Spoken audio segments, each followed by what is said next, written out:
Welcome to the Mrs. R Relevant Daily Draft Podcast. I am joined today by Randall and Bill, and we are going to start doing scouting reports for players in the 2025 draft. But before we dive into the scouting reports, Bill, you want to introduce yourself and tell everybody where they can find your content? Yeah, absolutely. So, like he said, my name is Bill. You can find all of my content on X. I am at Spark Scouting. Pretty much everything is there, from scouting reports to player information to NFL content and NFL draft content. So you can find it all there. Fantastic. And Randall? My name's Randall. It's at Randall Cypher for Twitter or X. That's where you can find all my stuff. I try and engage with almost everybody about football there. And same thing, pretty much Twitter. Cool. So we have selected, I believe it's 7 wide receivers and 7 corners. Who is the first corner that you guys want to talk about? Do you want to start with Avante Dickerson? Absolutely. I was kind of hoping you would start with Avante Dickerson. So he is one of the guys that he's a sleeper on my board. Avante Dickerson from Utah State, stands 5'11", 170 pounds. I will tell you, to preface this, the man is fast. When you watch him on tape, that speed pops on tape very well. We're talking 4.43 40-yard dash time is what I see when I see his tape. He's got closing speed to make those big hits. You see he closes on that ball very well. He's a great zone cornerback. He's great in zone because he's got that closing speed. He can get sideline to sideline quickly. The concerns I have for Dickerson is he doesn't have the hip fluidity to turn and run with NFL wide receivers. In addition to that, 170 pounds soaking wet, he's going to get moved around a bit. He's going to get bumped around a bit. I currently have a 6th round grade on Avante Dickerson. He's a day 3 guy for me.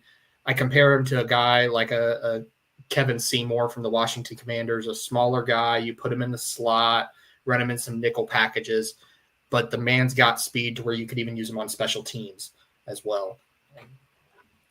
Oh, absolutely. And I love, not only is he running a 4.34, he was a 4-star recruit out of high school, so he's been doing it for a while. And he also has a verified in high school. So I'm not sure what we see at the combine, but he already has a 76-inch wingspan. So it's a 5'11" dude with a 6 foot, almost 5 wingspan, which is insane. So he plays taller with that reach, and his stats are fine. His stats are great, actually. In 2024, any QB, his QB rating while targeted was 69.1, and in 2023 is 60.3. So in back-to-back years, he is still competing at a high level, even if it's Utah State. So I love him as well. I actually had a day 3 as well on him, but then I do believe his measurables and his combine would put him possibly early day 3, like maybe mid 4th, if he tests out really well. I agree. I think he's going to be one of those guys we turn into the combine and we see his name just all over everything, from vertical to 40-yard dash to the 10-yard shuttle. We'll see his name pop up quite a bit come combine season. His high school shuttle was 4.07, like almost broke 4. Speed. You can't teach it. Speed. So, and I appreciate everybody that's joining the podcast. And we're not just going to talk about the day 1 players. And one of the reasons that we're doing that is that as we approach the 3 college bowl, the All-Star games, the Hula Bowl, East-West Shrine, and Senior Bowl, this would be an example of a player where that All-Star circuit is going to help him because he'll play against higher competition. Absolutely. So who is the next corner?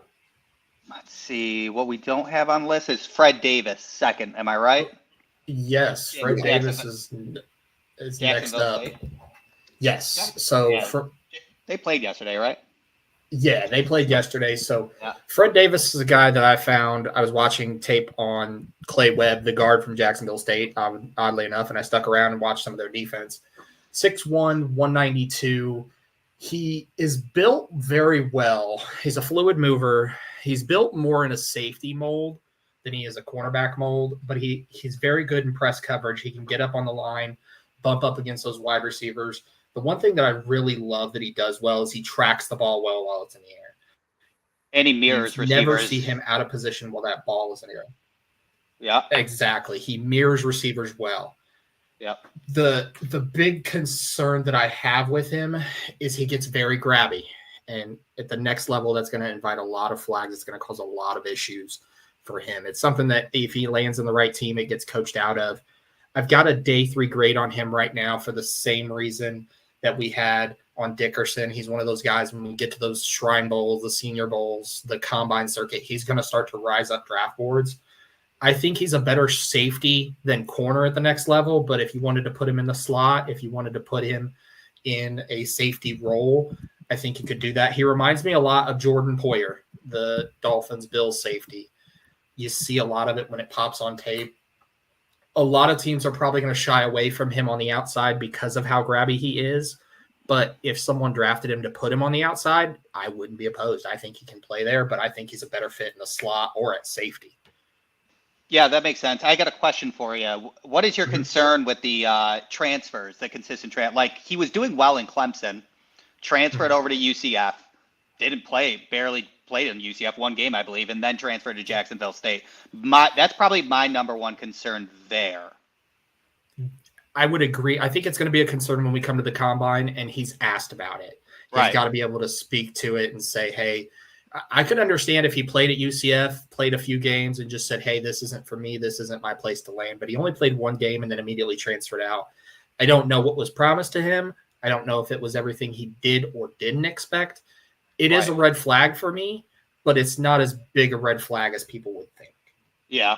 I did have a red flag on that, especially because that one game he played more special teams than he did in the backfield. So they were using him. It is true. I am curious about what they promised him. I actually don't think he's going to get drafted, but I do think he's going to get picked up at the end.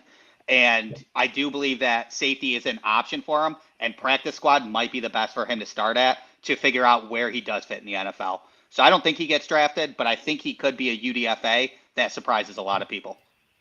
Right. Absolutely. He's one of those special teams guys. Yeah, I want to add a couple things to that. So for those people that are watching, and there are a lot of you watching, so thank you very much for joining. One of the reasons that we're covering such a large number of players, there's approximately 35 corners that get drafted every year. And nearly every team is going to bring one or two more rookies into their camp. So you might be hearing about somebody now, and the next time you hear about them is when they're a UDFA signing by your favorite team. So, Randall, I definitely appreciate that UDFA call out kind of thing. And UDFAs are great. Yeah. Okay, so now we can go back to the list. Yeah, now we can go back to the list that the two of you emailed and we all agreed on before, and then I changed it right as the podcast started. So, who is the first corner? Was it Delane that you guys wanted to do next? I believe we are going to – Mansoor Delane. That's good. Yeah, we can dive into Mansoor Delane. With Delane, is 6'1", 187. You see the speed, it pops on tape. What I really love is that he's a Swiss Army knife. You can put him at corner. You can put him at safety. You can put him in the slot. You can put him on special teams. You could have him carry the water for the team if you wanted to and know he would do it well. Mm-hmm. The big game that really stood out to me was Virginia Tech versus Miami. When you watch him against Cam Ward, who I have as QB1, and I think a lot of people do, he had Cam Ward confused and just off kilter completely. He pressed the receivers. He pressed Restrepo at the line of scrimmage very frequently. He was constantly getting hands on passes. He plays bigger than 6'1", 170. He absolutely does. He plays a lot larger than that. My biggest knock on him, obviously, is he loses sight of the receivers on those 180 turns. The same thing we talked about with the Dickerson, getting that head turned around. He loses sight of it. So going over the top against him is probably the best way to beat him. But I like Delane. I think he is a day 3 guy, and I think he's another one of these guys that we'll probably see on the tail end, on the back end of day 3, probably ends up in a camp, a UDFA situation. He reminds me a lot of Jalen Watson from the Kansas City Chiefs, one of those Swiss Army knives in Spagnuolo's defense that he can deploy everywhere.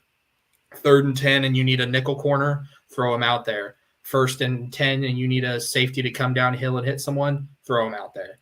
Randall, what do you think about Mansoor? Yeah, I think he could sneak into late day 2, and I actually have an early day 3 for him. I'm a big fan of Mansoor Delane. I am a big fan of Virginia Tech's defense. They are a lot of fun to watch, so we'll see. Sometimes Virginia Tech defense does not translate into the NFL, but I always hope for the best. I very much agree he is cerebral. To mention on that Miami game, if you looked at the PFF grade, which I know PFF does not grade that well, but it wasn't a great grade on him. And I think, to be honest, the reason that he didn't have a good grade is because in the first quarter of that Miami game, he actually played safety, and then they moved him to cornerback in the second quarter, and he did not play well at safety against Miami. He played too far back, thought Cam was going to be too explosive, and just let people get 20, 25-yard gains. Moved him to cornerback, and then he absolutely destroyed it. I mean, when we were looking at that, I know that you're talking about that crosser, right? That was Restrepo coming across. He locked up Restrepo coming across, which Cam was staring him down, and then the front 4 were able to hit him. Luckily, whoever caught that ball for Miami caught it, but that ball soared up in the air, and it should have been an interception. But it was Mansoor's duty to follow him. He did that job, and he basically created a turnover in my head for that. Yep, I agree. Yeah, but I mean, I like him as a cornerback more than a safety. I do like him in the slot. The good game was Miami. The bad game was Vanderbilt. If you watch any of that Vanderbilt tape, Quincy Skinner had his number in the first half. I think put up 125 yards in the first half. And on him, it was one-on-one. Mansoor should have handled him. Got burned on a couple double moves. And it just didn't really work out. So I saw the negatives and the positives, and I think the positives for me put him in an early day 3 to start. Yeah, I agree. I think that the positives when you look at Delane, especially the speed and the size profile, even though he's 5'11", 170, he has room to bulk up. It's a very lean 170. He has room to bulk up and add size. So for sure. It's not the end of the world. He needs to get in with the team, get in their strength and conditioning coach, bulk up on some weight, but you see a lot of the skill set already there. The big thing, like I said, being able to turn and run, just like we talked about in that Miami game with Restrepo. Same thing when they looked at him in the second half, when they had him matched up against the tight end Arroyo, he was doing a lot of the same things, mirroring Arroyo over the middle. Cam Ward had to go away from his side of the field to actually get them back in that ballgame. Yep. And he's actually a very good tackler in terms of leveraging it and holding his line. I believe it was Stanford when he was sitting on the goal line and he was about to push it in. He knew to put his weight in front of the goal line just to stop to make sure, but then he punched the ball at the same time, caused that fumble, which then in turn went into a turnover. So he was doing like 3 things at once in his head, and that mental right there was actually very cool to see. Yep, absolutely. Yeah. Okay, and now on which player is next on the list that you two agreed on? I don't have that message in front of me, so I'll let you two grab that. I believe it was Denzel Burke, right? Yep, I think Denzel Burke was next, which right, Denzel Ohio Burke's man. been one of the more of the one talked about corners out there. So 6'1", 193. We're talking about a guy with speed. He shows very excellent ball skills. I love his back pedal. When you watch him backpedal against wide receivers, it's just so smooth. It's silky. It's nice and easy. He can translate very quickly. He's got fluid hips to turn and run. I do love that he's got length and physicality, so he can make moves in press coverage. He has a competitive edge. He can support and run defense. My big concerns is that he struggles wrapping people up. He tries to use that length and physicality to just shoulder tackle, arm tackle, and at the next level, that's not going to fly. He's not very physical with tackles. He needs to be more physical in that run game. Long speed isn't great. He has an initial burst and a decent speed, but as you go long, it starts to fade off. He's going to struggle against some of those speedier guys, the Xavier Worthies, the Isaiah Bonds, the speed guys of the NFL. I'm a little bit lower on him because of that. I'm a little bit lower on him because of the run support.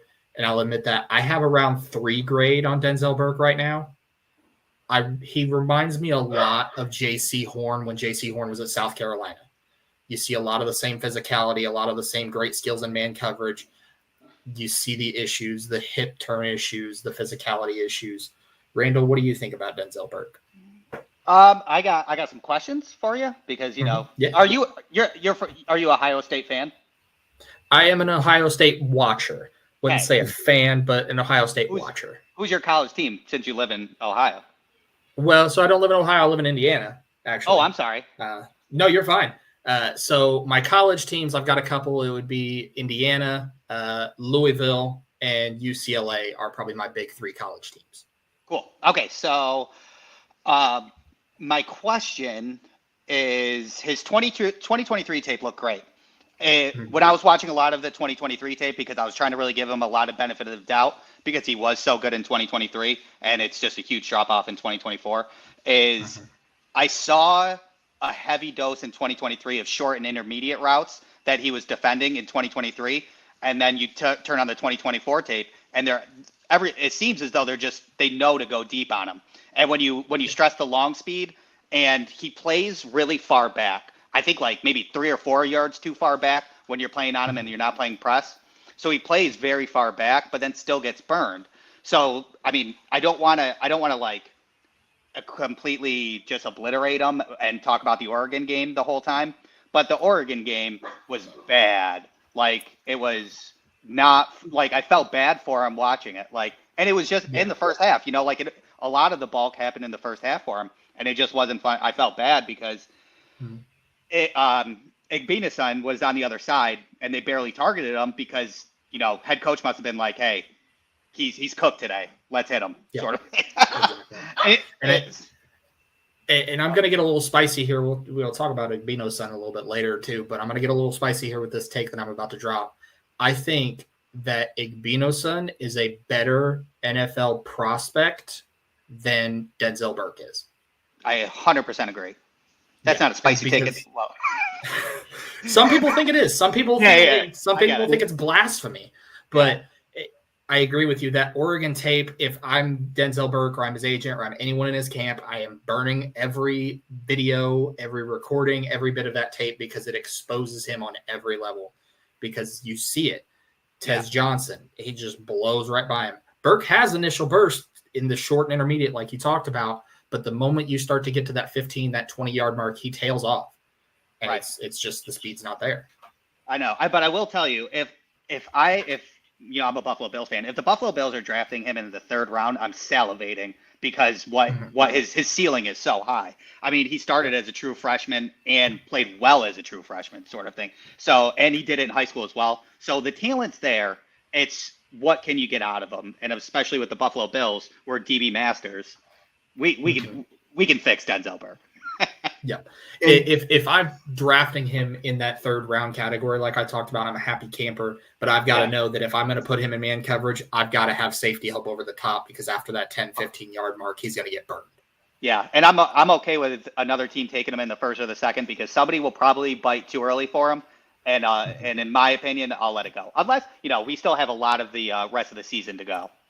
Yeah. And I'm going to say there's probably some preseason hype on Burke. From the standpoint of, I think nearly every board I saw had a 1st round grade on Burke coming into the season. When Burke was on the board last year, right, because he chose to go back to school. Mm-hmm. Yeah. But when he was on the board last year, he was a top 100 player, right? And that was not a doubt, right? Mm-hmm. And that was last year was a decent year for corners, right? Yep. And he was not just a guy, he was one of the better guys. So for his stock, like to me, there's a floor to how far he can fall, right? He's not going to go like fall to like undrafted or round 6. He's going to fall from like top 100 to top 150 just because the previous year's tape is better. Yeah. There's going to be a GM out there that's going to see the tape and say, hey, it's just an outlier, or maybe it's something we don't put him in those situations by himself. But if you're drafting a corner in rounds 1, 2, even in parts of round 3, you're expecting that guy to be able to stand on his own. Maybe not in the immediate, but in the short term, but in the long term. So if you're expecting to draft him with help, then that's a day 3 guy. For sure. And I mean, and it's not just Oregon. I mean, I watched the Marshall game. I know Marshall has good receivers too, but he didn't play well against Marshall either. I mean, he was trying to foul. He couldn't catch up to crossers, and he was still playing too far back. So it's just not Oregon. It's just, I just hope that he gets better by the end of the year come playoffs, assuming, you know, they'll be in the playoffs and such, and then he can really show out at the end of the year. Yep, I agree. Ooh. Okay, and next. Let's see. We working. Do you want to do? Did we want to do Ephesians Prysock? Let's do Ephesians Prysock up next. Yeah. So with Ephesians Prysock, I'm gonna start this with a caveat. So Ephesians Prysock right now is on a lot of draft boards, but there are rumors that he's going to go back to school. I personally think that's probably the best for him. The grade I have for him is a 4th, 5th round grade at best. He's got size, 6'4", 190 pounds. He was a 2-way player in high school, played both ways. When he's on, you see a tall, long frame, helps him retain the hip fluidity. You see twitch. You see really crisp in the hip transitions when he turns and runs with guys. He has a very tight pedal. But what concerns me is the long speed. Just like we talked about with Burke, it's the same way with Prysock. Faster vertical threats, they're going to get a step on him. He also idles his feet in press man situations. So if you ever see him in press coverage, you typically want to have 1 or 2 feet constantly moving so that way you're not blown off the line. Most corners, that's not an issue because you have long speed to recover. Prysock, it is an issue. He's already a step behind because of that long speed. Now it's putting him even further behind. Same thing, he's also a lot of times laid back in his length. He's got length. He can keep defenders at bay. He can press them off the line and throw them off the route. But he just doesn't use it. And that's what's weird to me. I think the best thing for Prysock is for him to go back to school. I don't think he should come out in this class. I think he needs to go back to school. I think he needs to work on some of these things like his length and like those press situations that we talked about. If he does declare, it's going to be very imperative for him during that draft process to show, hey, I can use my length effectively. Hey, I can help in these press situations. I have this hip fluidity that I can turn and run with receivers. My comparison for him is Anthony Everett, the corner who's played with the Raiders, the Ravens, the Steelers.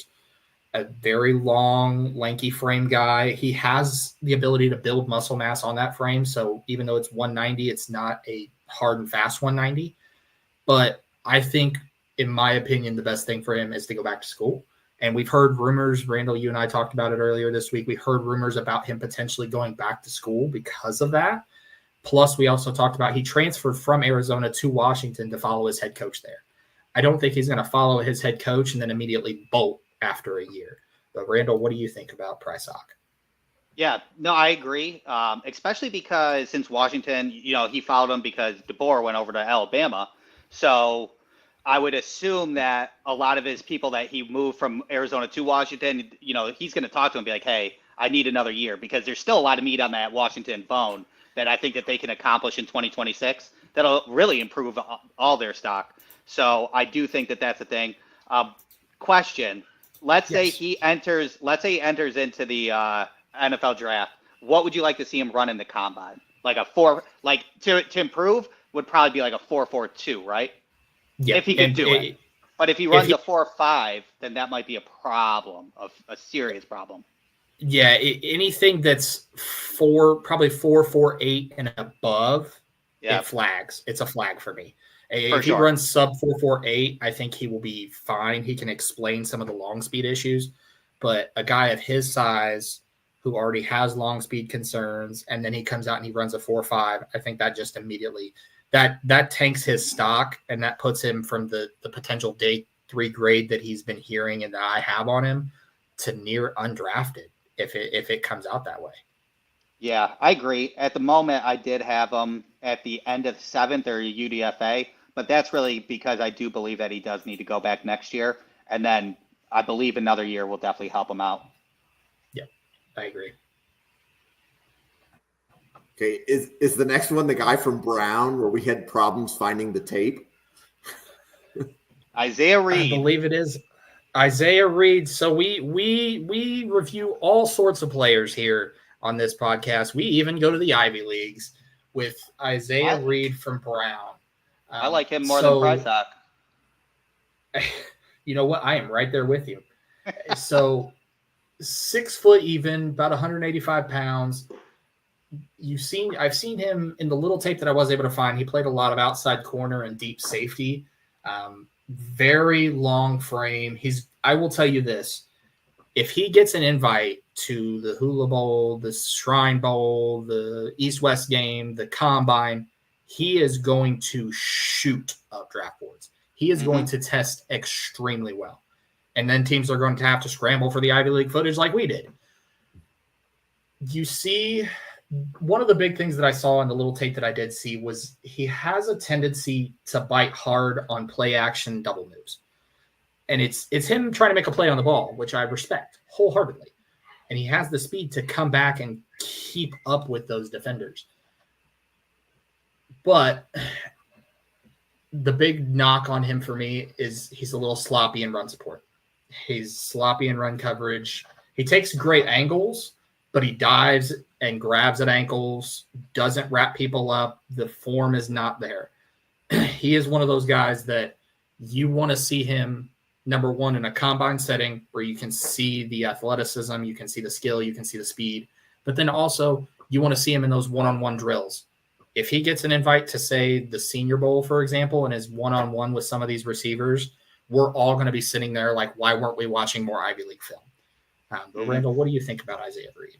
Yeah, he is on the Senior Bowl watch list, right? So he is. I do think he's going to get it. I'm a big fan. I mean, last year he had 5 interceptions. I do think when you're talking about the run safety, I feel like sometimes, which in my opinion is a good thing, that he plays with a lot of ego.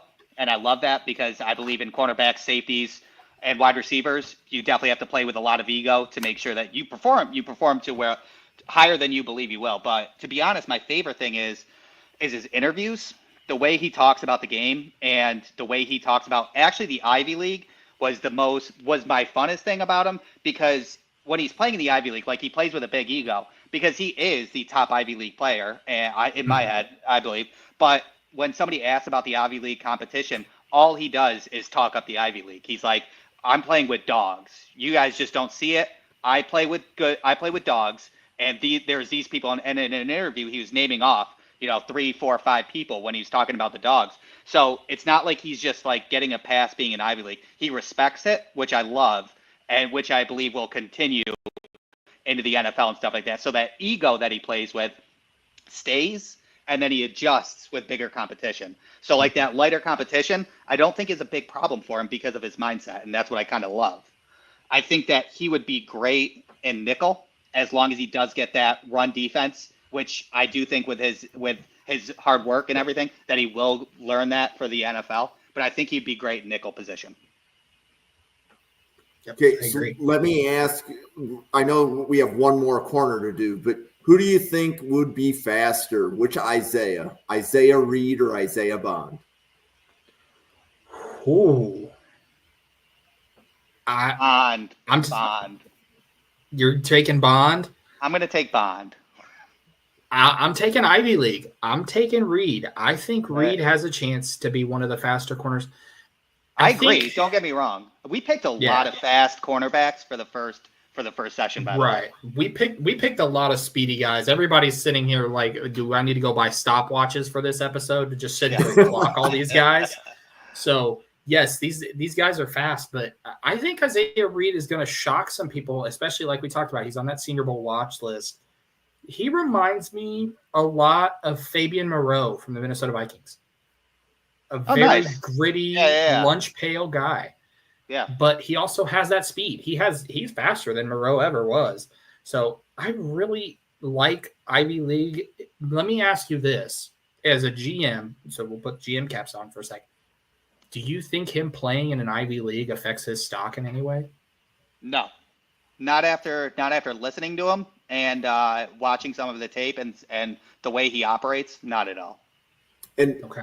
I think this will be the theme, I think, for the next 6 months, is the word traits, right? Because we're missing at the top end of this draft class, we're missing some talent that's not there this year that's usually there. So people are going to be taking players based upon traits, and especially round 1, round 2, round 3. The players that go there usually have elite athleticism. They have, the right measurables. If you're a tackle, the right arm length and things of that nature. So I think a player like Reed, I think 3rd round, he's got a shot. He has to play out the year and do well in the all-star circuit. But I think round 3 is possible. But athleticism like that gets drafted. Yeah. Right? You can't teach speed. You can teach technique, you can teach press, but you cannot teach speed.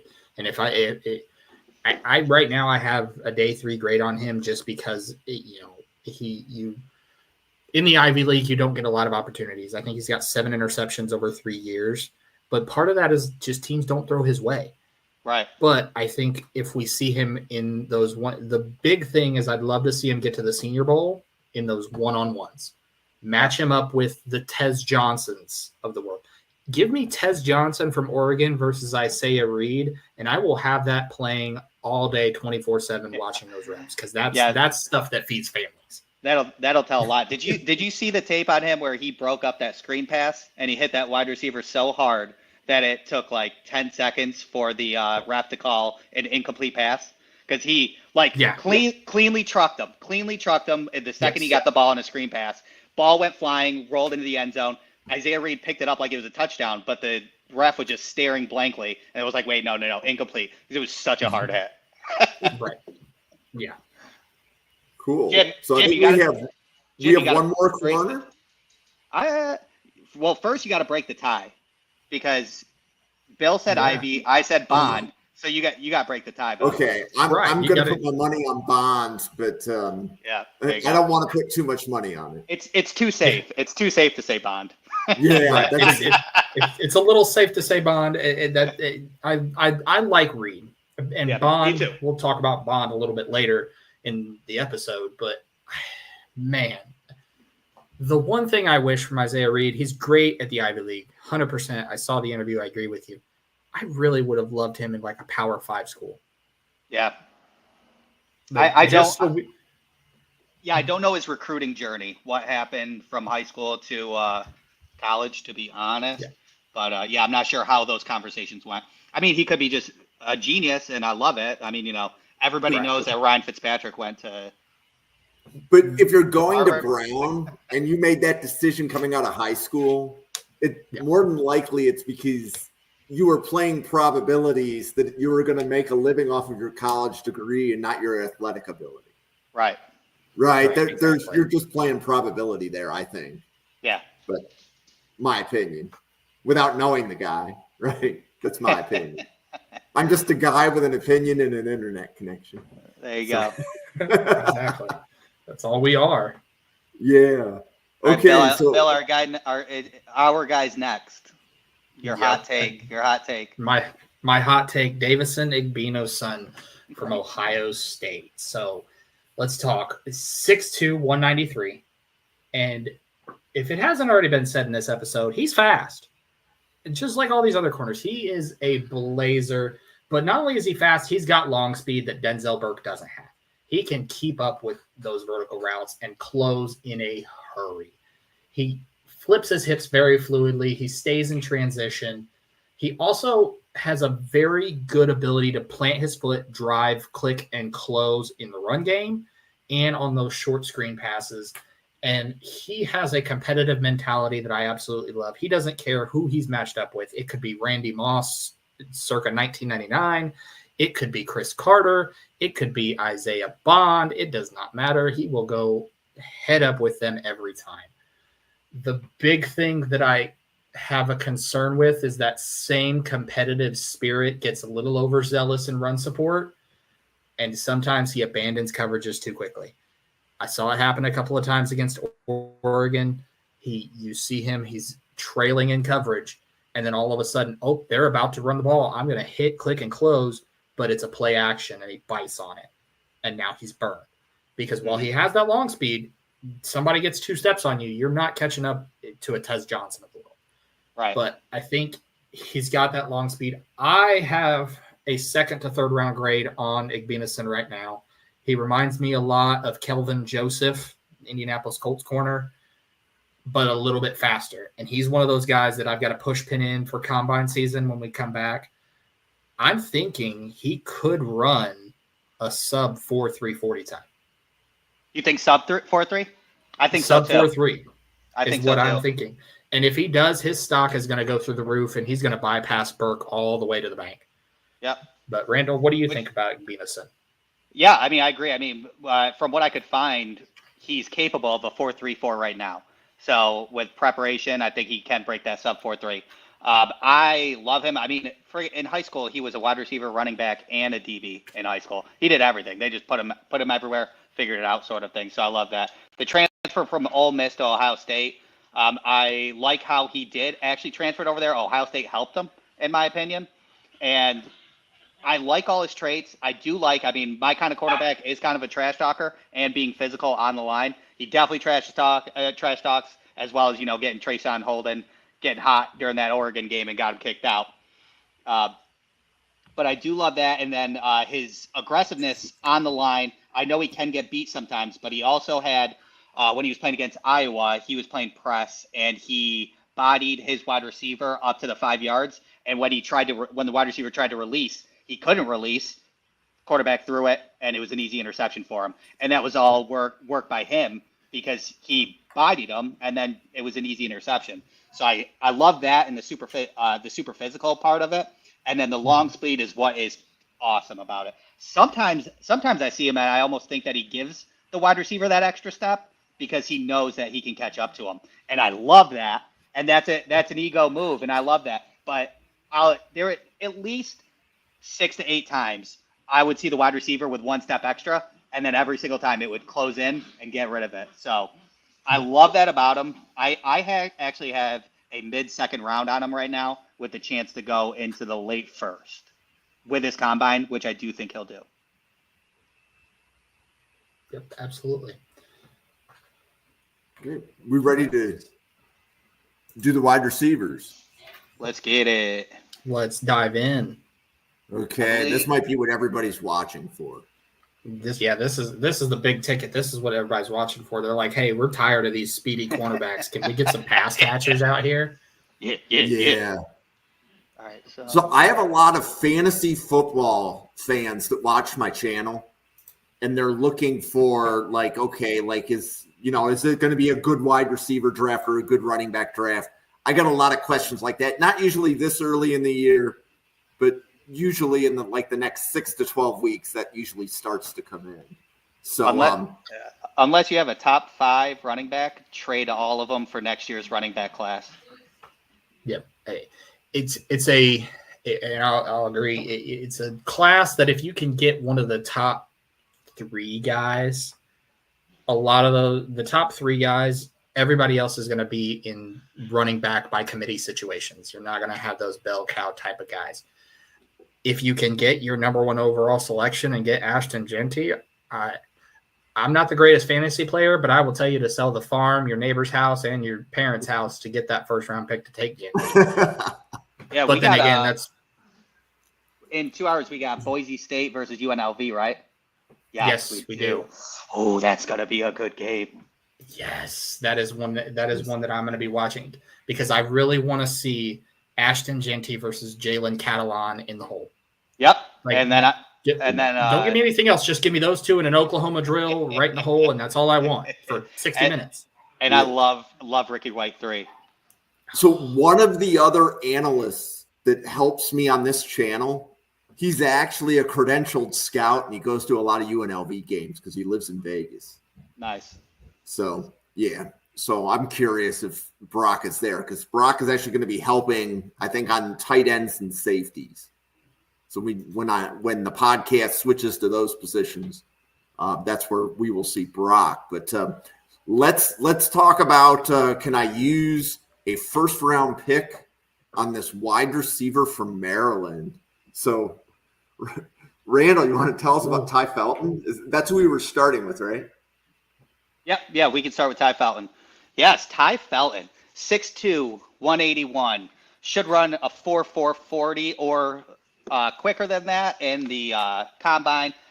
Probably sub 4.2 shuttle. He was a 3-star recruit. He also probably has over a 35-inch vertical when he gets to the combine, which is great. And it's not just 1 year of production right now. We got a full year and a half of solid production, great numbers. He's got a great frame at 6'2", 181, plays outside but plays short and long.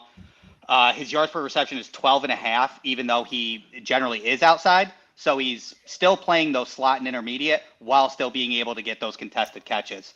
He's a yak monster. Right now he's got 798 yards. 446 of them are yards after catch, which is incredible.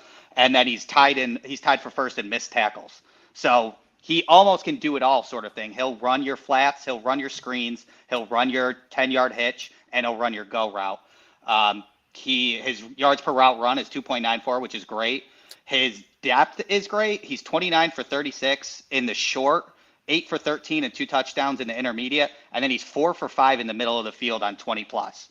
So, like, dealer's choice. Give him a route, and he'll pretty much do it, in my personal opinion.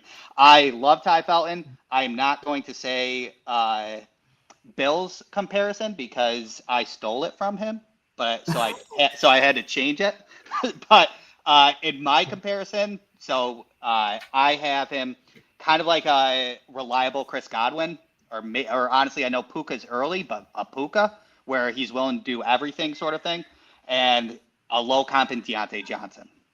Yeah. What are you thinking, Bill? Yeah, so Randall, your excitement was not contained. Like, you probably rattled off that scouting report in like record time. I know. I apologize. No. Your excitement about Tai Felton is infectious. If he's a GM, he's not just banging the table for Tai Felton. He's flipped the table over and thrown it out the window. He's turning in the car. Through the table. Right. Yeah, pretty much. But I have to agree. I have to agree 100%. He is a route running technician that can shake defenders at all 3 levels. You want him to run a slant. You want him to run a go. You want him to run a hitch and in and out. Ask him to run any route. He will run it. And not will he just run it, but he can make people miss immediately. I love watching him on in-breaking and out-breaking routes because the corners, they look around and they're like, he was just here. Where did he go? My other big thing that I love about Tai Felton so much is he is a big game performer. He is the guy, when the lights are on bright, he does not shrink from the competition. He is a dog in every sense of the word. He also has a competitive touchness at the catch point, winning a very good share of 50-50 balls. The big question that I see from Felton's perspective is he's a bit of a late bloomer. So this production spike that you've seen from him over the past couple of years, is it sustainable? I think it is. I think he has the skills to sustain those. I also would love to see him get some polish and some work as a perimeter blocker at the next level. I'm not in love with his run blocking, but you can coach that. You cannot coach how well he is a yak monster like you talked about. You can't coach his route running ability. And I'm going to throw the comp out there that you stole from me, but I'd be more than happy to let you have. He's just like another Maryland receiver that played for the Buffalo Bills, now is with the Houston Texans. It's Stephon Diggs. He is a Diggs clone in every sense of the word. And I'm with you. If I have a early second round grade, but I think once we start getting into combine season, and especially in those one-on-one drills, and you see him go up against some of those top level cornerbacks, the Igbinosuns, the Burks, even some of the other corners that are higher up there, I really would love to see a Travis Hunter, Tai Felton one-on-one at the combine. Just give me that. You don't even have to give me any of the drills. Just give me that for 8 hours, and I'll be happy. That'll tell a story. Yeah, he posted 9 catches, 84 yards, and 1 touchdown against USC. That was a great game. my favorite game this year was Virginia. Probably my favorite Tai Felton play was his touchdown where he ran an inside post. But when he ran that inside post, at his first hitch to go inside, he actually just ran straight towards the cornerback instead of running that exact post, which then put that cornerback on an island. He didn't know if he was going outside or inside on the second turn, busted in, caught it right in between the safety and the cornerback with like hamburger helper mitts. Like it was no problem. In about a half a yard of separation, caught that for a touchdown. He made that look. That was a difficult catch that he made look like he was up against 5-year-olds. It was impressive. Yeah. My favorite game is that Villanova game. Yep. 14 catches, 157 yards. I mean, it's Villanova, so we got to take it with a grain of salt. The corners aren't exactly the greatest, but I mean, 15. The corners were they were still on the bus while Tai Felton was catching catches out there. Yeah. Agreed. All right. Awesome. Which receiver you guys going to next? I'm going to have Bill start with Barion Brown. Oh, Barion Brown. So we're going to go to Big Blue Country. Barion Brown, 6'1", 182. You see a guy here. There is elite, and I say that with all bold and capital letters, elite straight line speed and acceleration. He will threaten a defense vertically. If you get the ball in or around Barion Brown's hands, he is a threat to break it every single time. One thing I love with the new kickoff rules in the NFL, throw Barion Brown back there and just watch him go to work because he's going to immediately take over in the special teams game. But not only that, he's versatile. I could put him in the backfield if I want to run a screen play out of the backfield. If I want to run a swing pass, I can do that as well. If I want a short play, I can do that. If I want to go vertical with Barion Brown, I can. He shows a very good body control, especially on tracking the deep ball. The big concern, 6'1", 180. The frame is light. It's a very light frame. He's also going to struggle against press coverage because of that lack of play strength. The biggest thing, and this is a red flag for me for Barion Brown, and if I am in his camp, I am telling him this has to be addressed. He body catches balls over the middle and in traffic. When you see him go over the middle, he body catches it, forget how his hands work, because he's bracing for contact, because he's 6'1", 180 pounds. I understand it. But there's a lot of drops that are left on the table. I have an early third-round grade on Barion Brown, and he reminds me a lot of a Jalen Tolbert from the Dallas Cowboys, a guy that you can put anywhere all over the field with that additional speed that can just go, and he is that type of guy. But, Randall, what do you think about Barion Brown? Yeah, I mean, that was very well done. I do agree. Honestly, the one red flag I did have was catching on the body sort of thing, because it's very obvious when he does it. And I do understand that he's catching it. But if he could bulk up, maybe 5 to 10 pounds, that would be ideal. But to be honest, the way he moves and the way his speed, because honestly, Barion Brown should break 4.3. Yes. He should do like 4.28, 4.27 sort of thing in the 40. So his speed, I don't want him to lose any of the speed gaining much weight, but using him as a Z, I think it's perfect. And it was a great point on the kick returns, especially because probably next year they're going to move it to the 35. So you are taking back kicks next year in assumption. So having somebody back there like Barion Brown is huge. And when you talked about those go routes, I completely agree. That Ole Miss fourth down catch that he had was a go route that was actually covered, which was a kind of a ballsy throw on a 4th and 3 to run a go route, and caught it silky mitts, and it was a great conversion for like 48 yards on a 4th and 3.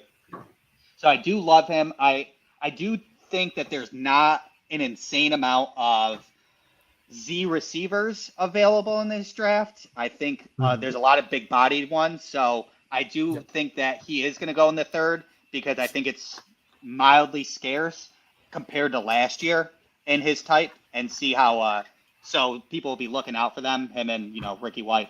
So everything you said was great. I do love it. His long speed is my favorite, because for NFL quarterbacks, he can look covered 20 yards down the way, but throw him that go route, and he'll be, by the time the ball's caught, he's got 1 yard, 2 yards of separation. So put faith in him, and throw the ball, and he'll separate. Yep. Let me ask you this. In the combine, let's say he runs a 4.4. Is that a flag for you? A 4.4 might be a flag. A 4.3, a high 4.3 wouldn't, in my personal opinion, because I still think with his being 6'1" and being that quick anyways, I think you just look at the tape. I mean, a lot of somebody like Barion Brown is when a lot of GMs actually want him to run a little bit slower, so then he gets back into those. So you value him out. So then you're like, okay, well, I know he runs fast in the game, but some people might bite on the combine number sort of thing. So overall, no. 4.4.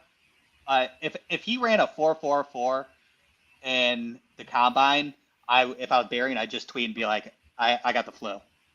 Yeah. Well, I pulled a hamstring, something like that. And I think also this is the value of doing some of these exercises before the combine, because I have a theory: you can't count speed twice.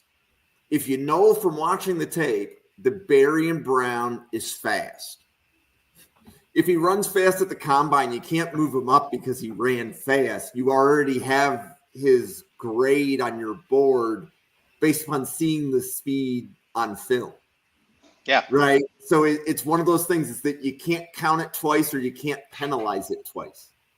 Agreed. He's where he is because you see him breaking away. I think actually, Randall, I think I was watching the game that you called out live. I don't remember who the opponent was, but I was watching a Kentucky game, and I remembered seeing a fourth down play. I don't remember if it was the South Carolina game that you just called out or not, but I'm always excited with fast receivers. So I'm curious, by the time we get done, we're going to be doing these wide receivers, we got 5 different episodes. I'm curious then if we start comparing, let's say, a Barion Brown to, who's it, Tez Johnson? Tez Johnson. I have the name right? Yeah. Yep. It's not Tez Walker. Tez Walker came out last year. It's Tez Johnson. Yes. Yeah. So, because it sounds like the players are similar, other than their game is similar, even if their body types are drastically different.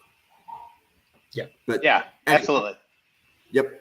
Okay. So next receiver that we're going to, is it one of the ones that's not on the list here? It's next one was DeCorian Clark, UTSA. DeCorian Clark from UTSA. So let's talk DeCorian Clark. So we're talking 6'3", 215, big body guy with elite, and I say that in all capital letters, all bolded, highlighted, red font, elite athletic skills. He's made Bruce Feldman's freaks list. He, in high school, jumped 24.8, hit 22 miles an hour, clocked a 4.3 shuttle time, ran 4.49 in the 40, broad jump 10.1, vertical of 35 inches, power cleaned 345. The man is an Avengers level threat in terms of an athlete. But not only that, he has long arms. He's got a large cast radius. He excels great in contested catch situations. While he may not always be open, he's always open with the length and the arms that he's got. He also adds value on kick returns, coverage, punt returns. He is a red zone threat. He's very good at high pointing the ball at UTSA. My biggest knock on him, you see a lot of concentration-based drops. A lot of catches that he should just haul in, drop. That and his issues with creating separation, because while he has that speed and he has that ability from an athletic perspective, he doesn't necessarily have the ability to create separation. While the speed is there, it's not in a burst capacity. It's a long speed. He reminds me a lot of Alec Pierce from the Indianapolis Colts. Ooh, I love that. Yeah, absolutely. Big body, X-receiver that you can just throw the ball to deep and know he's going to be there, but there are some drop concerns.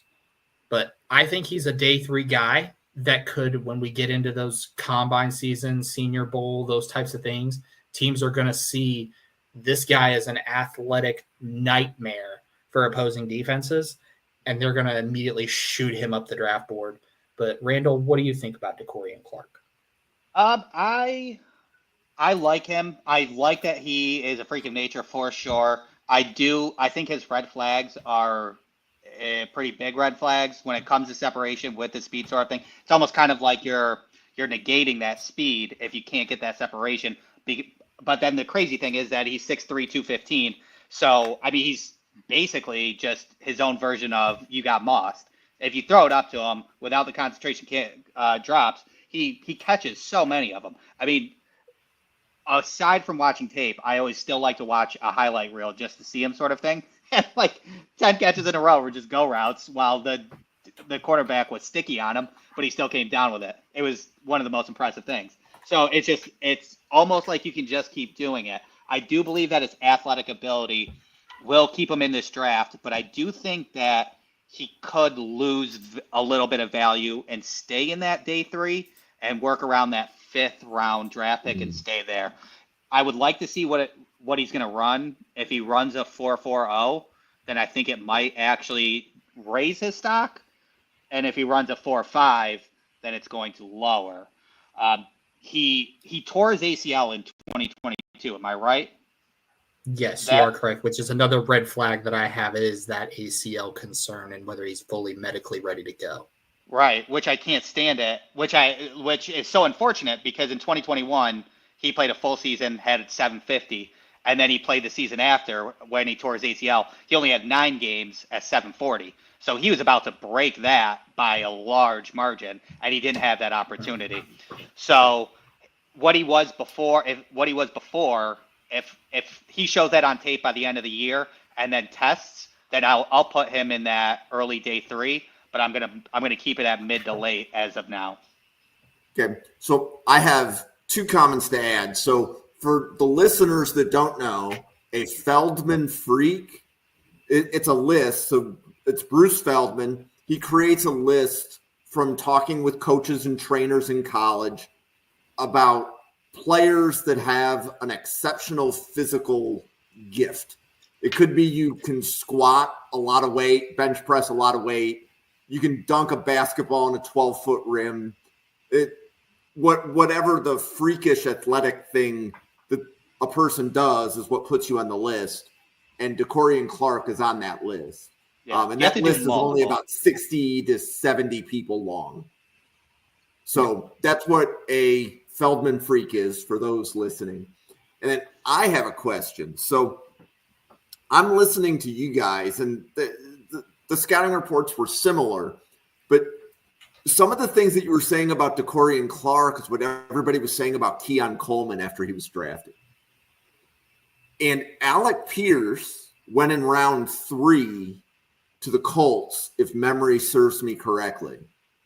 So if we have an Alec Pierce comp, and then I hear things that remind me of Keon Coleman, I don't see Keon Coleman and Alec Pierce as the same player. Right, their game is drastically different, right? Pierce is more of a downfield guy. At least that's what he is in my head. So does the athletic profile, do you think, like, is he athletic like Keon Coleman or is he athletic like Alec Pierce? I think he's athletic like Keon Coleman personally, especially because also when they were using him in 2021 and 2022, they were using a lot of them in also intermediate. I know Alec Pierce still does intermediate, but he's a lot on this side. But Decorian definitely got intermediate throws, kind of still how Keon did at Florida State and Michigan State. So I see him more like Keon, but I don't think that I don't think that he attacks the ball like Keon does. I think he waits for it to come to him and then win that contested catch, while Keon is more of a direct, like, I'm going to take that ball from you, and then I'm going to, take you down and go for it sort of thing. And I believe that Keon's yards after reception is way better than Decorian Clark's. I think Decorian Clark gets tackled pretty easily, and then Keon Coleman, once he catches that ball, he can get past and then take some hits and stay off the ground. Yep, and that's exactly it. The Alec Pierce comparison is basically just like you had mentioned. Keon's going to attack the ball. He's going to go up and get that ball, Whereas Alec Pierce is going to let that ball come down to him, but he has the body frame to go get it. So same thing for DeCorian Clark. He has the frame to go get it, 6'3", 215. But I just would love to see him being more aggressive with it. Partially stemming concern from medical. Maybe he's gun shy. I don't know. That could be a scenario. Maybe he just thinks since I'm automatically 6'3", 215, that it'll automatically come to me. I would love to see him be more aggressive. But Agreed. I also see that Keon Coleman comp as well in that same mold of receiver. Awesome. Okay. I think we have 2 more to go or 3 more to go. I think we got 4 more to go. 4 more. We've got okay. 4 more. So there's a couple guys that I don't have on the screen capture. It's being shared. Yeah. If it's okay, I believe Kobe Hudson is next, and I'll start. Bill, if you're cool with that. Yeah, absolutely. Dive on in. All right. Well, I'm going to talk about Kobe Hudson from UCF because I'm looking at Kobe Hudson. And I fell in love with Javon Baker last year. Now I'm like, UCF's going to do it to me again, aren't they? Sort of thing. Kobe Hudson, UCF. He's going to run probably a similar 4.5 40, 6'1", 200 pounds. In high school, he was a dual threat quarterback, which is pretty awesome. So that's in his tank sort of thing. He's an outside X, but can also work in the slot. He's kind of an all-around guy. He's tough and he's strong, which I do love about that. He's right now for this year, he has 1 drop and he is 3.14 yards per route return, yards per route run, which is absolutely nuts. So he's got the hands. He does it all right now on his wide receiver depth. He's got 202 deep yards, 129 slot yards. So, pretty even. He's 4 for 7 on the short, 15 for 21 and 3 touchdowns on the intermediate, and then 5 for 13 on 20 plus. The middle of the field's his bread and butter for those long shots, but he's still efficient. And so he can do it all in that aspect. I am a big fan of how he operates. In my personal opinion, he kind of works, which I feel like it's a lost art, which I believe that when you were talking to about Luther Burden today, but that that powerful Z, like that strong Z that is quick, that it doesn't really exist that much in the NFL anymore. And I know that which I'll give you credit for, I believe it was you or whoever, Clint, that you were talking to with Percy Harvin. Yes. Percy Harvin was amazing and so much fun to watch. And there aren't a lot of people like Percy Harvin out there. But I do think that the closest person that I have that same enjoyment is Terry McLaurin. And I see Terry McLaurin with Kobe Hudson, and I think he's a lot of fun in that respect. And I wish that more receivers were like that in it. And I do think that tide is turning in the NFL, where we're going to get back to some of that. But that's who I see with Kobe Hudson. Yep, absolutely. So yes, to answer your question, Luther Burden, we're going to get to him in a later episode, but that is my comp for Luther Burden is Percy Harvin, that powerful X receiver that's quick, that's fast, that's speedy, that just takes off. But I'm with you in Kobe Hudson. He reminded me a lot of Javon Baker because I saw a lot of the same things from Baker. He's had some really great performances. The Boise State game, 5 catches, 134 yards. Villanova had 6 catches, 147 yards. So you could see him as a down the field threat, but he also just does a lot of little nuanced things in route running that don't pop up on a scouting report or a depth chart or on a box score, that it's just chef's kiss. And I love it. I love it that he also has the ability. He doesn't matter whether he's on the outside, the inside, the slot, does not matter. He will go over the middle. If that route is going to go over the middle, guess what? He's going to run it. He is that type of guy. My biggest knock on him is I would love to see him get better with his play strength. And what I mean by against press coverage is the big concern for me. When he's pressed, he struggles to get off of that press quickly. Not to a point where it affects the route, but you see it. It's a little nuanced thing. And whether that's being a little bit shiftier at the line, whether that's getting through a swim move and getting around quickly, I'd love to see him be able to get around that press coverage. My comp for him It's a little bit different. It's a little bit out there, but stick with me. It's Kendrick Bourne from the New England Patriots. A lot of the same things, a very nuanced route runner. He's got speed. He's got that burst. He is a receiver that it does not matter where you put him. He's going to go over the middle. He's going to go deep. He's going to go in the corner routes. He is going to find spots in zone coverage. He is going to be on someone's team. I've got a day 3 guy for Kobe, but he's going to end up on someone's team. He's going to go through the Puka effect. It's a day 3 guy. Ends up on the starting opening day roster, finds all these spots in zone coverage, blows up for 10 catches for 130 yards in his first game, and then we're all sitting around like, why didn't we take him in round 1? My fantasy team is going to bank on that advice right there. Yeah, there you go. Yeah. No, I very much agree. And you know what's crazy is Javon Baker's knock for me last year was his releases at the line of scrimmage on press coverage. That's what he wasn't good at either. So I don't know what UCF is doing there. But or if they're just playing back on him all the time sort of thing. But that was Javon Baker's too. Right. Let me ask you this about Kobe.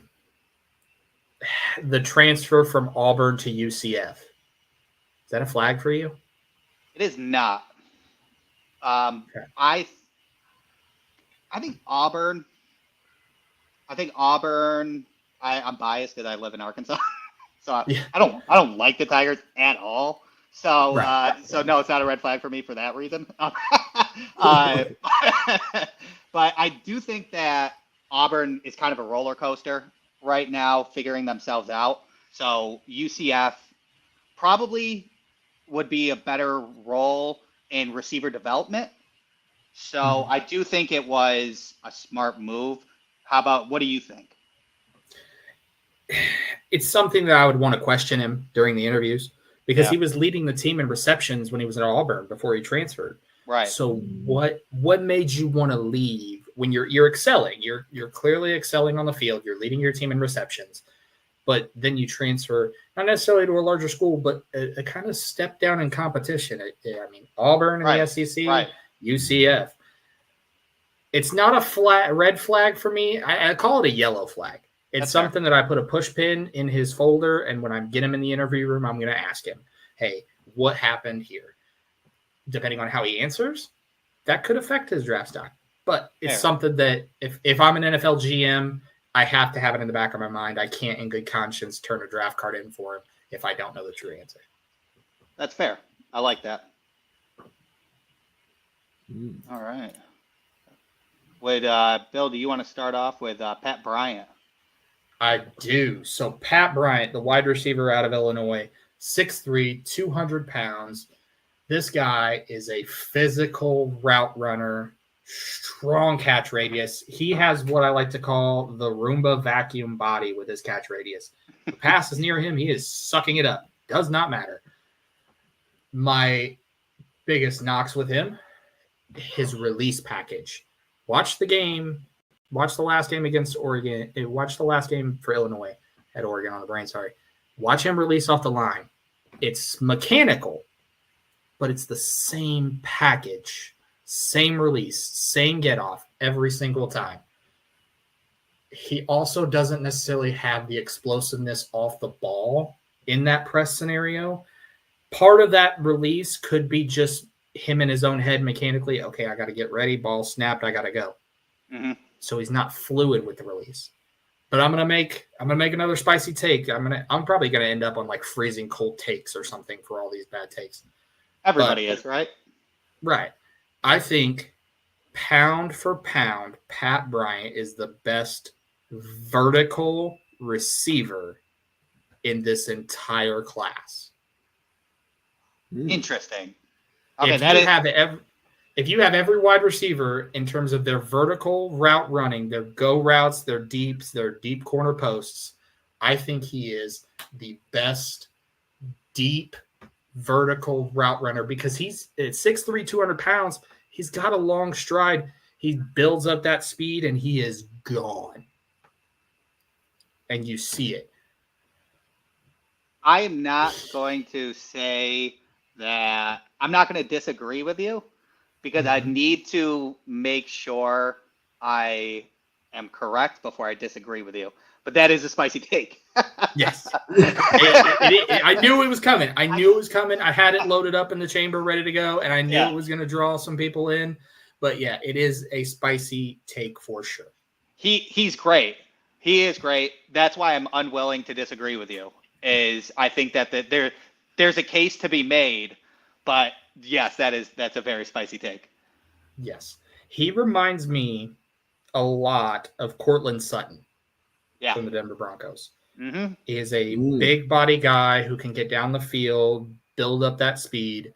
He is a big body guy, but by that same token, his overall route tree, it's not really that developed. It's mostly curls and posts and the hitches.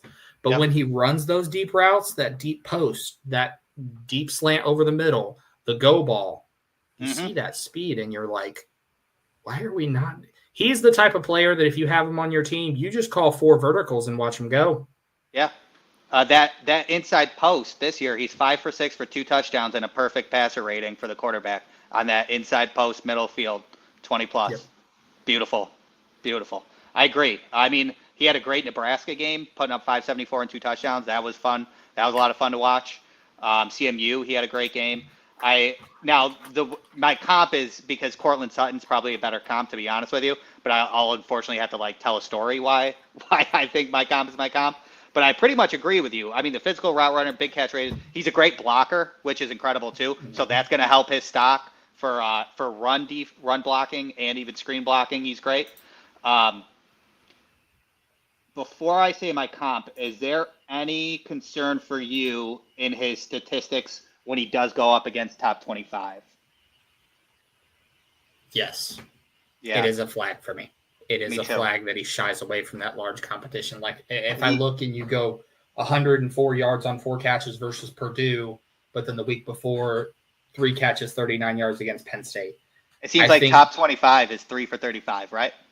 Yes. I think tomorrow's game versus Oregon and the corners they have at Oregon is going to be his biggest test this season.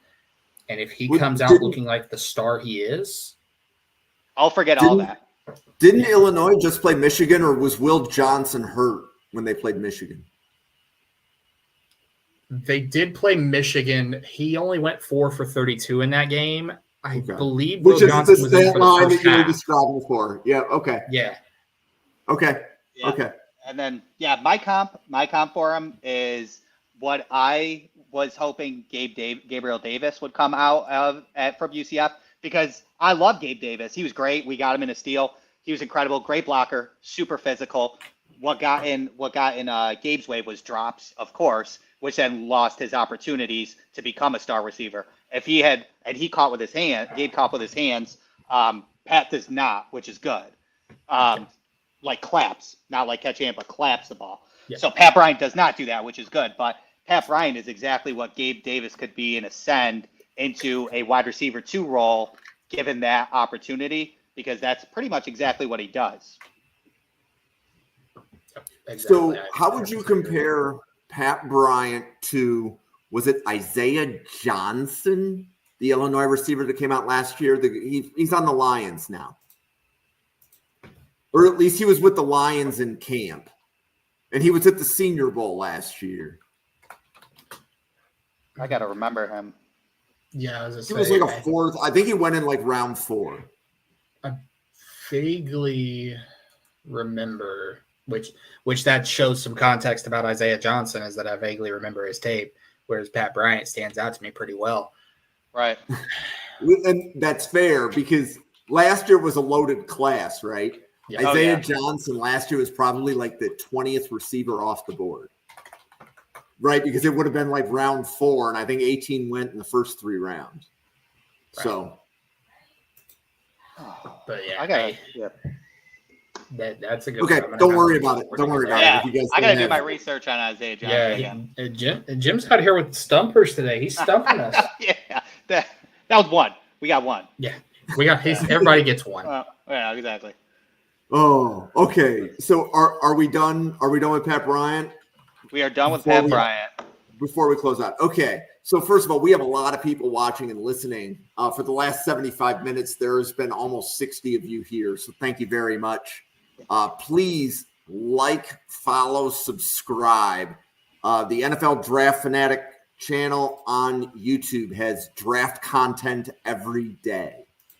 So please follow on YouTube, and please also follow on Twitter at NFL Draft Fanatic. No I in Fanatic on Twitter. And now for the big finish. Who gets to introduce Isaiah Bond? Do we have two left? I was saying, we have two left. That's right. We have one that's my ACC sleeper. Is that Jerand Bradley? It is Jerand Bradley. So that means I get to talk about yes, I get to lead Isaiah Bond. Close. I forgot we had one more. You teased the close. So Jerand Bradley, Boston College wide receiver. And a lot of you are probably thinking, Bill, why are you watching Boston College offensive football in 2024? I'm a sick guy. I watched the tape. But Jerand Bradley, 6'5", 222, big body guy, plays with a smooth balance, fearless in traffic, great hand-eye coordination. He is the type of guy that is going to high point the ball, a very strong possession receiver, can get out from that press coverage very quickly. We've talked a lot about different receivers not being able to beat the release. Jerand Bradley can do that. He not only is tall, but he has the frame. A lot of guys you see, they're just tall, lanky, giraffe-like wide receivers. Bradley fills out that frame, 6'5", 222. He also is a legitimate vertical threat, does a nice job, locates, tracks deep passes, and goes up against the ball. The big concern, obviously, is he doesn't have that twitch, that quick speed to get off the line very easily. He also doesn't have that long speed. But the big thing that really hurts me the most about Bradley is he's a chest catcher. He does not use his hands and his length, because if he used that 6'5" length, he would just as easily be able to snatch balls out of the air with ease. We're talking about a guy very, very good so far this season. 6 catches, 94 yards, 2 touchdowns. Right now, currently against Louisville, as we sit here live, live and breathe, I do believe he's got already, let me see. So, yeah, we'll pull up the stats. But right now, you can see him when you watch Boston College's offense. You see this big body guy. It's tough to find a comp for him because it's hard to find a guy that can go and get those contested catches that also has a little bit of burst and twitch, but not so much. I comped him to Laquan Treadwell from the Minnesota Vikings. Same concept here. It's a guy, bigger body. He can make those contested catch plays if he learns how to use his hands. I am a little higher on him than most. I am. I'll admit it. I have a day 2 grade on Jerand Bradley. There are a lot of people who think he's an undrafted guy, a day 3 guy. I see him for his development and his frame. You can't teach size. I can't teach 6'5", 222. I can't. I can teach you how to catch with your hands. I can teach you how to beat press coverage on the line. But, Randall, I'll turn it over to you. How do you feel about Jerand Bradley? I do believe Jerand Bradley will be drafted. I don't have a day 2 on him, but I do understand why you would have a day 2 on him. We're talking late day 2. It does. I mean, when I put on when I was doing my scouting for Jerand Bradley, in the back of my head, which I know they are completely different receivers and stuff like that, I was going back to Johnny Wilson last year. But he's 6'7". But he's 6'5", 222, and it was perfectly said when you were talking about tall receivers just being kind of clunky and not being able to do it. Johnny Wilson basically got through the draft process because of his size, and his size only, be like, we can fix him. Jerand Bradley, there's much less of that, to where I think your confidence in his mentals and his actual ability is much more comforting in that manner to be able to jump up into that late day 2 or early day 3. So I do like him in that respect. Probably my favorite thing is he's kind of like Michael Pittman, where he'll catch the ball. If there is 4 dudes that are ready to get hit for targeting, he'll still come down with that because it doesn't matter. he'll take that hit and he'll hold on to that ball. His middle of the field, I believe he's perfect this year in the middle of the field. I think he's caught every single target he's gotten in the middle of the field, so that's incredible. His 2023 spray chart is actually much more comforting than his 2024. He looks more in 2023. He looks more like a day 2 than 2024, but it's hard with Boston College offense, as you've talked about. So right now I have him as a mid-day 3, like an early round 5, but I wouldn't be surprised if you're correct by draft. Yeah, he's one of those combine guys. You get him in the workout room, you get him in the weight room, you get him in those measurements, that vertical. Some team somewhere is going to say 6'5", 222 with a catch radius like this. I'll overlook every other red flag you got. Bring him on. And to build on something else that you said, and like I like looking at, like, let's say macro draft trends. That's like one of my passions as I do this. So if you think to the year that JSN and Jordan Addison came out, and there was a complaint that year of there's not a lot of big wide receivers. Like Buffalo had to get like Justin Shorter in like round 5, and like he did nothing, right? But there weren't a lot of big receivers. So to your point, teams want that prototypical X. There was a reason that teams were trading up for Xavier Legette and Keon Coleman in the draft last year. They want the X, and there was not a high supply. They existed, not a high supply. So when you see a receiver, when you see a receiver like Jerand Bradley, and you have prototypical size, to both of your point, you're going to get drafted. The question is how high. Yep. Right? Because NFL teams they at least want it in camp. And then you have to fight to be that, 4th or 5th wide receiver that's going to play special teams and work your way, into a role within the offense type thing. Yep. So. Exactly. Okay. I can't comp him because Treadwell was good, but he is difficult. He's very difficult to comp, and Treadwell is about as close as I've gotten so far. That comp will probably change 3 or 4 more times as we move through the season, but Treadwell's about as close as I can get. But for sure, Randall, with Bradley, it is now time for the main event. Ding, ding, ding. I will let you introduce Isaiah Bond. All right, Isaiah Bond. Quicker than Isaiah Reed. Isaiah Bond, 5'11", 180. He has a good chance between Reed, Bond, and probably Damani Jackson, where those 3 people who will run the fastest at the combine. I expect at least a 4.28. He obviously was at Alabama. Everybody remembers that Milrow catch at the 4th down right in the corner end zone. And, once the main man got out, he transferred over to Texas, was a 4-star recruit, track star. He ran in high school a 10.5 100 meter, which is super impressive. Played wide receiver in high school. He's got track speed, obviously yak threat all day. His hands are super soft. His easily, by far, other than him being already NFL ready, is his route running. His route running is super fun to watch. It's wild. It's NFL ready. His releases are really good. And then basically every time I watch him, if I was a cornerback, I would think he's running a go route every single time. He stays straight up. He does not slow down at his hitch. He's always straight up. And then when he stops on that dime, it's just impressive. He's quick. He knows how to move his body.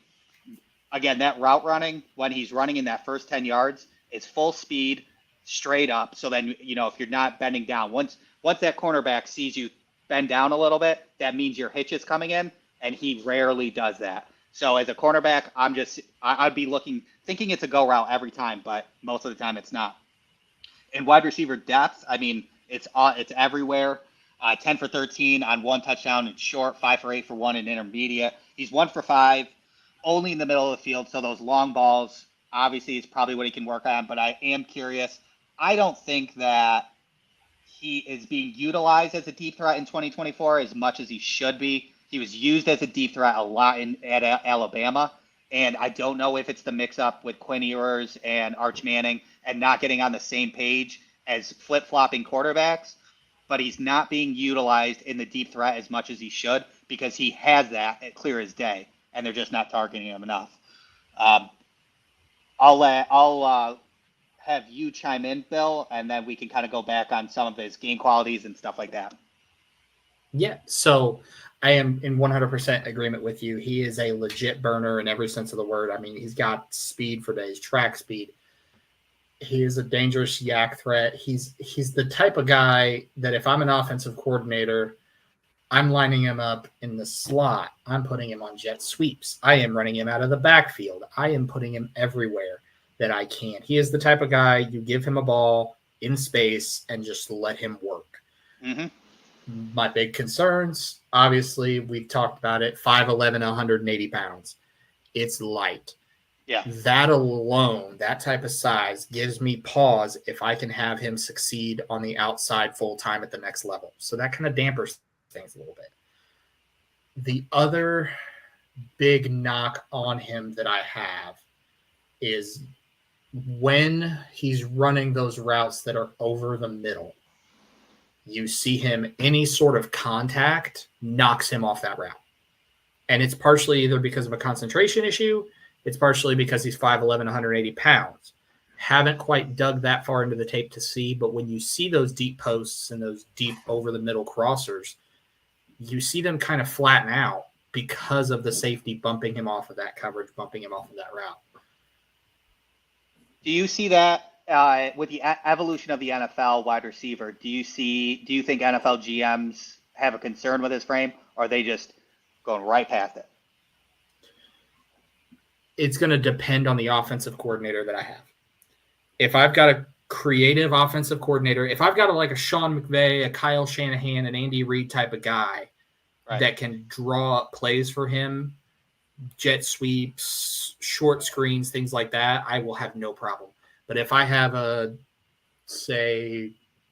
Ken Dorsey, for example, Browns fan. Yeah. Browns fan, yeah. Cleveland? Yeah, he's not long for Cleveland, but that's a whole nother podcast. Yeah, that's a whole nother podcast episode. But if I have a guy like that who kind of struggles to use his talent in space, I'm going to have a concern on whether I can fully maximize Isaiah Bond or not. The other concern that I have, at 5'11", 180, you're going to be more prone to injury. He's stayed healthy relatively throughout his career, so it hasn't been a concern yet, but it is sticking in the back of your mind at 5'11", 180. Yeah. Let me pose this question to you from a GM perspective. We've talked about it earlier. We see some guys that are going to run quicker, the 4.3s, 4.35s. If Isaiah Bond runs a 4.4, does that flag for you?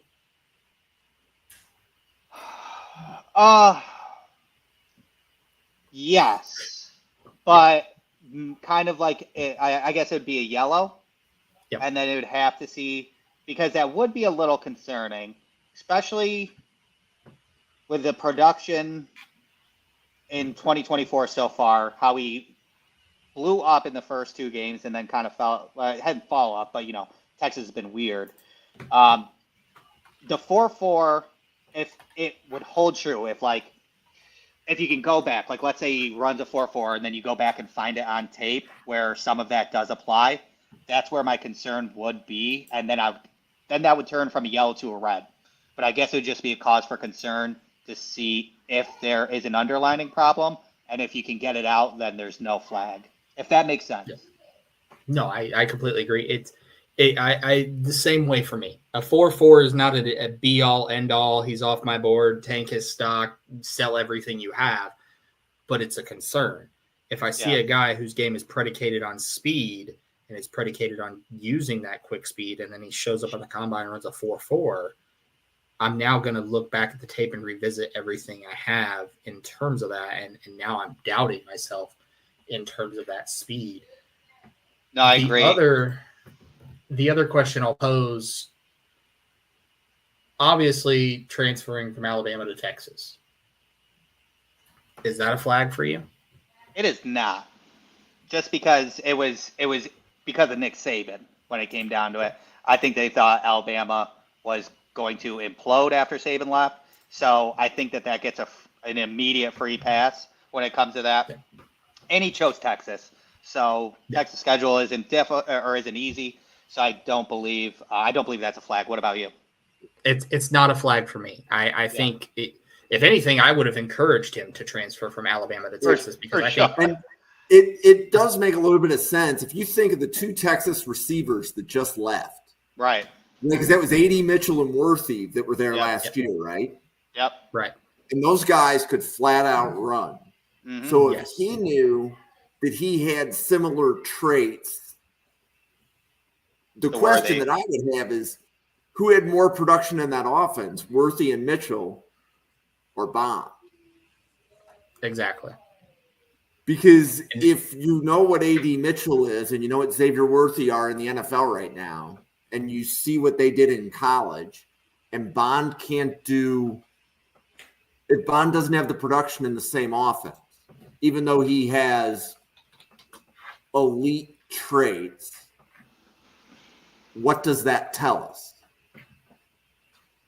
As of today, I'm going to take the elite traits in that argument based on, again, the flip-flop of Ewers and Manning. I think that does put a wrinkle in it, and the timing, everything about that wide receiver quarterback connection.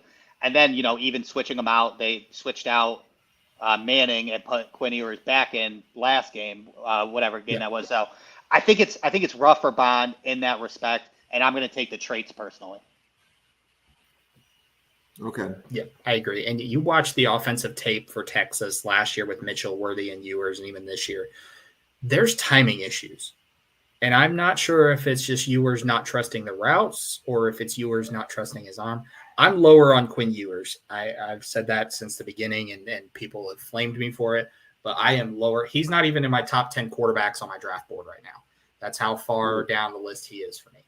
I had a user of the simulator say that something in your simulator is like not working right because Ewers went in round 4. And I said, no, I think that's working as designed. That is 100% check the box. Somebody told me Ewers went in round 4 that my simulator wasn't working. Yeah. Ewers is a round 4 guy because of a lot of issues that it's its own podcast. But I'm gonna throw this here. I'm gonna throw my comp out for Isaiah Bond. Jordan Addison. I like Jordan Addison. Wide receiver. We had the same questions. 5'11", 173, same questions about that frame, but he had that speed and space, and he ended up in Minnesota with a guy like Kevin O'Connell and Keenan McCardell as his wide receivers coach, and we all saw what Keenan could do in the pros. That's what I'd want to see from Isaiah Bond, is I want him to end up in an offense that can scheme for him and scheme through him. And that's a good point, because I think you mentioned something about using Bond as a wide receiver too, didn't you? Or was that a different player and I'm grouping that together? Because Addison is a perfect wide receiver too to Jefferson. Right. Yes. Right. He doesn't have to be the guy. Right. Yes. He has to fill a role within the offense. And that's how I see Bond. That's exactly how I see him too. He's not the guy, but he's a guy to supplement the guy. So where are you taking him in the draft? Where would you be happy that the Browns took him? Second round. Fair. I don't see him as a top 32 guy. I will say this, and this hurts me to say this for a Cleveland Browns fan perspective. I think his perfect spot, Cincinnati. After T. Higgins is gone, or as a wide receiver 3? Both. Both? If T. Higgins leaves, he slides right in, and now Jamar Chase handles those double coverages, and now you've got Isaiah Bond running all over the field. Higgins stays, now you have Isaiah Bond as your slot guy, and that is an immediate upgrade on that offense. Yeah. And you have a head coach that knows how to scheme, right? So Zach Taylor can be creative offensively. That's the right use, right? Because when you were saying, like, you don't want him with Ken Dorsey, I was trying to say, well, he's probably not going to the Chargers then. No, right? he wouldn't. Greg Roman wouldn't know how to use a wide receiver if Jerry Greg Rice Roman showed would up probably at line him up in the backfield and give him halfback dives all game, and we'd all be looking at him like he's crazy. Yeah. Yep. I don't want to do too much Greg Roman slander, but Yes. cool. Yeah. Hey, so guys, we just got through, I believe, 16 players in 95 minutes. I thought that went well. We love it. Love it. Good times. So we're planning to do this same bat time, same bat channel next Friday, right? Absolutely. Absolutely. We'll be here. Yep. So we're going to have good players eight next more week, wide receivers, 8 more corners. The list will be published on Twitter. I think Randall and Bill already know what the list is, but the rest of you will just have to wait until that Twitter post happens. Exactly. Got to save all the secrets. Can't give them all away in the first episode. Yeah. Right. Yeah. So please like, follow, subscribe. Find Spark Scouting on Twitter. Find Randall Slifer on Twitter. Find NFL Draft Fanatic on Twitter. You will see a lot of the dialogue that leads up into, when Randall and Bill were researching and I could see the different feedback going on in my feed. I was like, yeah, so this is guys just having fun talking about what we do. So, Absolutely. So I absolutely loved the dialogue. I love being able to take part in it. Love the fact that we have a lot of people watching. So thank you very much. So thank you, everybody. Have a great Friday night. Thank you so much. Enjoy your football weekend. Thanks, everybody. Thank you. All right.